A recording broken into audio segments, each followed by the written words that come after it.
Monsieur Nordine Daoudi, vous êtes président des comités de direction de l'Agence nationale pour la valorisation des ressources en hydrocarbures, ANNAFT. Bienvenue à Algeria Invest, la première plateforme digitale dédiée à l'investissement en Algérie, et merci d'avoir accepté de répondre à nos questions. Moi, je dirais que merci pour votre disponibilité et puis pour l'occasion qui m'est offerte de parler d'Al-Naft et de répondre à vos questions. Et puis, c'est avec plaisir que je le fais. Alors, commencez concernant la nouvelle loi sur les hydrocarbures promulguée en décembre 2019. Pouvez-vous nous éclairer quant aux objectifs qui lui sont assignés et citer les principaux points positifs, nouveaux, susceptibles d'attirer de nouveaux investisseurs dans l'amont? Très bien. Moi, je répondrai à votre première question d'une manière générale. Déjà, qu'est-ce qui nous a incité à élaborer une nouvelle loi sur les hydrocarbures? On est parti d'un constat par rapport à l'ancienne loi, la 0507, où on avait décidé de lancer un appel d'offres à concurrence et on s'est aperçu que cet appel d'offres a été un échec. Pour rappel, sur 31 projets mis sur la table, seulement 4 avaient été retenus. Donc on s'était posé la question pourquoi ça n'avait pas fonctionné. Et avec le retour d'écoute de nos différents partenaires, on s'est aperçu aussi que la loi 0507 n'apportait pas certaines incitations à investir en Algérie. Donc partant de ce constat et partant de là, nous avons décidé d'élaborer une nouvelle loi. Maintenant, c'était le principal objectif de cette nouvelle loi. Maintenant, par rapport à votre question d'un point de vue beaucoup plus précis, à savoir les points positifs nouveaux, je dirais qu'ils sont surtout fiscaux, parce que par rapport je reviens toujours à l'ancienne loi, il y avait une pression fiscale sur les différents projets qui était de l'ordre de 80%. Or, si on fait un benchmark dans ce qui se passe dans le monde actuellement, le maximum de fiscalité dans les projets tourne autour de 60. Et nous sommes obligés d'évoluer dans un contexte mondial.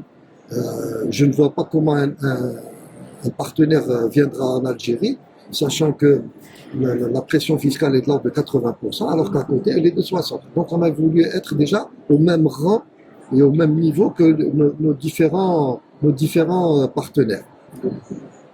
Autre chose, on s'est aperçu aussi que les contrats, quand ils étaient à la fin de l'exécution, les partenaires ne voulaient pas investir. Pourquoi? Parce qu'on ne leur assurait pas rapidement un retour sur investissement. Et comme vous devez le savoir, dans l'activité amont, ce qu'on investit aujourd'hui, nous récoltons les fruits de cet investissement au bout de 5 ans. Donc, avec cette nouvelle loi, nous avons introduit des facilités de telle sorte à ce que le partenaire et son entrave puissent avoir ce retour sur investissement rapidement, compte tenu de la complexité des gisements à développer, compte tenu de la technologie à mettre et compte tenu de l'apport financier. Et tout ça dans un souci d'augmenter la production et surtout dans un souci de récupération ultime de ces gisements et avoir le maximum de production. Voici, d'une manière, j'allais dire, globale, je pourrais rajouter aussi, par rapport à l'ancienne loi prévoyait qu'un seul type de contrat, le contrat participation. Or, avec la 1913, nous avons 3 types de contrats. Le contrat de participation qui existait avec l'ancienne, plus le contrat de partage production, qui a fait ses preuves dans l'exercice de la loi 86-14 et qui a permis à l'Algérie, durant les années 90, d'avoir une participation étrangère massive et importante, et le contrat de service à risque. Donc toutes ces incitations, je pense que elles vont dans le bon sens pour pouvoir attirer le maximum de partenaires. Donc en matière de potentialité d'investissement dans l'amont des hydrocarbures, pensez-vous que le domaine minier d'hydrocarbures recèle encore des réserves d'hydrocarbures à découvrir? Moi, je suis de formation, je suis géologue explorateur et l'une des caractéristiques de ce métier, c'est qu'on qu'on est des optimistes. Moi, je suis de ceux qui croient que le domaine minier algérien peut receler encore des potentialités en hydrocarbures. Hier, lors de mon allocution, lors de l'ouverture, j'avais dit que le domaine minier algérien était exploité à 40% et qu'il y avait 60% de domaines qui étaient libres. Par contre, le bémol, c'est que faire de nouvelles découvertes et trouver des gisements de la taille de Hassim Issa ou de Hassermel, je reste persuadé que ce temps-là est révolu et que nous sommes plutôt dans le découvert de petits gisements. Là, il y a une difficulté supplémentaire aussi, c'est que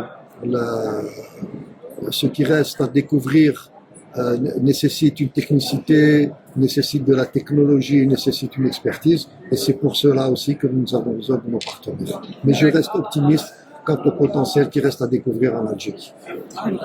Donc, avez-vous inscrit dans votre programme d'action pour l'année 2021 ou pour l'année 2022 le lancement d'un appel à la concurrence sous l'égide de la nouvelle loi des hydrocarbures? Si oui, avez-vous fixé la date de lancement?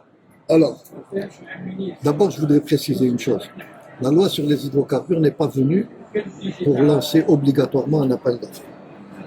Elle est venue pour mieux accompagner nos partenaires et son attaque. Maintenant, si l'on doit lancer un appel d'offres, je pense qu'il est prématuré aujourd'hui de dire que oui, on va lancer ou non, on ne va pas lancer. Il y a des éléments que l'on doit réunir pour pouvoir dire si on va lancer. Parmi ces éléments, il faut que l'on voit comment que la pandémie va évoluer. Parce qu'il faut savoir que cette pandémie a mis à genoux pas mal d'économies. Il va falloir voir quel est le taux de vaccination dans le monde. Il faut savoir aussi qu'en termes de vaccination, le taux de vaccination en Afrique est très faible. Et puis, il va falloir discuter quels sont les types de projets qu'on pourra mettre sur la table et ce qui se passe aussi dans le monde. Parce que si on regarde ces dernières années, les appels d'offres ont concerné principalement l'offshore. Donc, une fois que l'on aura retenu, une fois que l'on aura réuni toutes ces conditions-là, on pourra dire de manière certaine si on va lancer un appel d'offres. Mais je reste optimiste.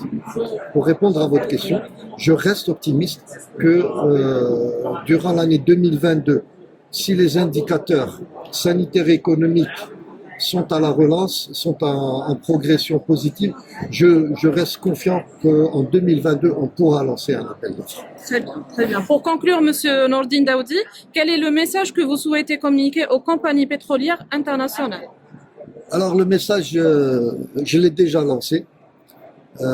Malgré la Covid 2019, on a essayé de maintenir le contact avec nos partenaires historiques qui sont ici en Algérie en réunion par visioconférence, et nous avons eu énormément de contacts toujours en visioconférence avec de nouveaux partenaires.